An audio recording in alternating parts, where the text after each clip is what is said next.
Hi there everybody, welcome to another video. In this one I have this BMW f20 1 Series 2012. I need to, basically this is a Japanese import and the maps are in Japanese, and also the radio frequency only plays the Japanese frequencies, so it doesn't really get the English frequencies, and therefore you can't quite listen to radio. And also the map obviously shows you Japan. I've tried upgrading it, but I can't do a direct upgrade, and it needs some sort of programming, but apparently programming from the Japanese import is slightly different to the if it's an American import or from another place. As a result, I've decided to change the radio. So I'm gonna remove today's video. I'm just gonna show you how to remove it. I'll get the part number, and then in the next video, hopefully, I'll show how to replace how I replace it and whether it actually works or not. So to actually remove this radio, I'm gonna use some prying tools, these plastic tools here. I've already opened this end here, but basically if you get your prying tool behind there, you can pop this cover open from top, maybe from the bottom or from the side, somehow avoiding damaging the plastic around. It's just clipped on, basically. These metal clips go into the plastic down there, and then at the top here. Then we have obviously we have this connector here. We can unplug that. So I'm just gonna go ahead and unplug. Now there's two connectors here. One for that, one for the hazard lights, and the other one, it's this one here. So we just need to disconnect it, but right, just looks like I need to pull it. Okay, so with this, if you open the corner here a little bit, you just get that in there, you can actually push this connection out. It's not really held in by anything, just this little clip here. But you can't really open. So if you just get something and pry it a little bit, it will pop out. And then we have the other connector here as well. This one as well. If we press on the back, just on the back here, you can actually get that out. So that's the clip there around the back.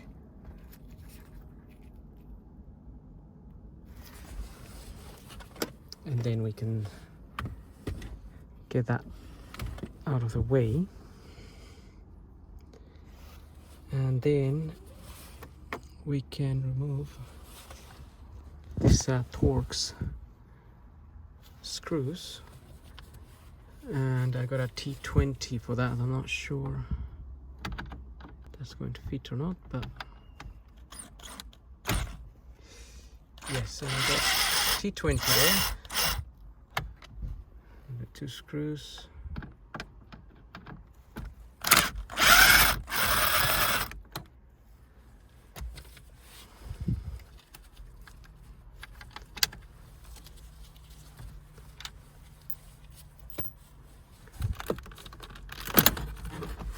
Right, pull that out, and then this is where the radio lies. So we can take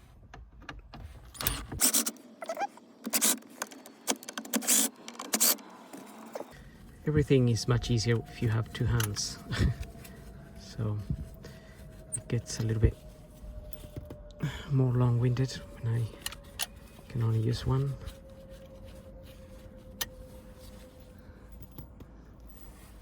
Okay. Now hopefully we'll be able to pull this out, but I might have to pull this panel here out as well. Slightly.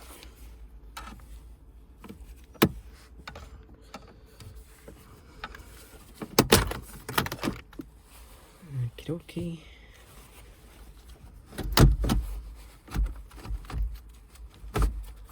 This is our radio here. The thing about this is that I think they have a hard drive, and that's what needs to be rewritten. But okay, so we just have a lot of cables in the back that we need to disconnect. Let's have a look. I really was taking it out so I can get the numbers, part numbers and things, but obviously there's a lot of connections that we're gonna have to take out, any antennas. So there's a number of connectors at the back we need to take out. Okay, so just having a look at the connectors at the back. These ones, if you press on the little clip on the side, you'll be able to pull them out.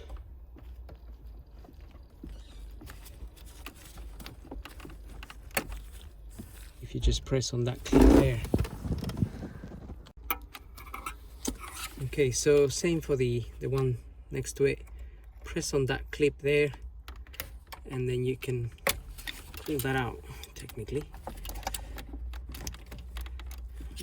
It might be a little bit stuck in there, but just get it out. Then we have these other ones on this side.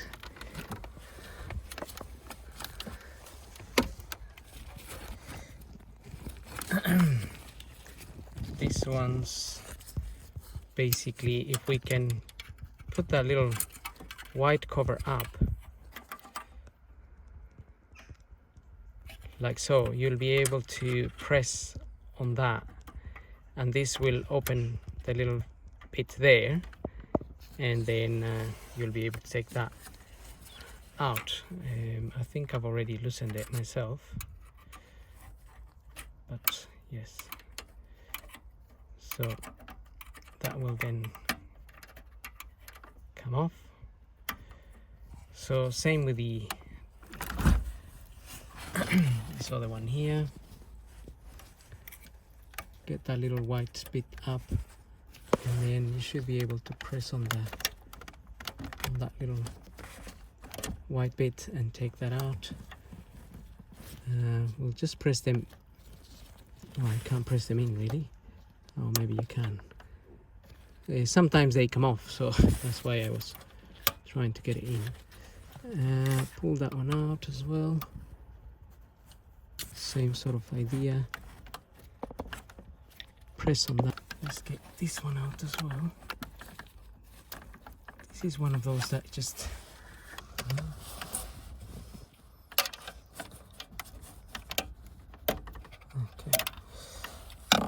Right. Then we have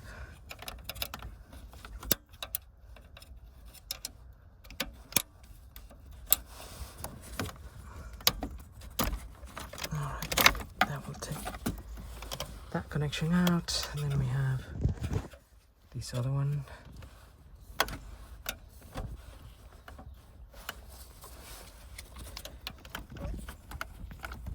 And well, like I said, if you're not filming, all of this will be a lot easier. And that one is just another sort of pulling out type of, I mean, it's just a little clip in there that holds it in place. Okay.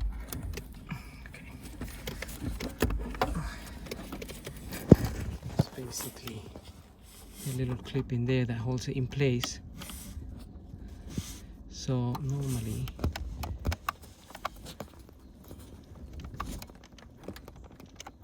normally they just pull out. So you could try opening it a little bit there and then pulling it out, but I'm gonna use my 2 hands so I don't damage anything, and then we'll get back to this. Okay, so here's the unit. Now I'm gonna get part number, model number. As you can see there, it says a version JP. I guess that is Japan. So I'm going to try and get another one, an English one, and replace this and then see what happens. And I've got the USB for updating the maps. So like I said, it doesn't actually work on this one. It doesn't recognize it. And I've been looking in forums and whatnot, and everybody says that they actually you need to use a coding programming, but they also say that on the Japanese imports it's harder to do. So this option might be faster and easier, so we'll see, and I will make another video on actually replacing the unit and see if it works. On this one, this is how we can remove the radio. If you need to remove this screen as well, if you were changing the screen or refitting something else, you just need to undo the two torques that are in there, and this pops out, and then obviously maybe there's some wiring at the back you need to disconnect. If this was faulty or something and you're actually replacing it, that's how you can get to it. And that's pretty much it for now. Hope this video helps. Don't forget to subscribe, and we'll see you in the next video.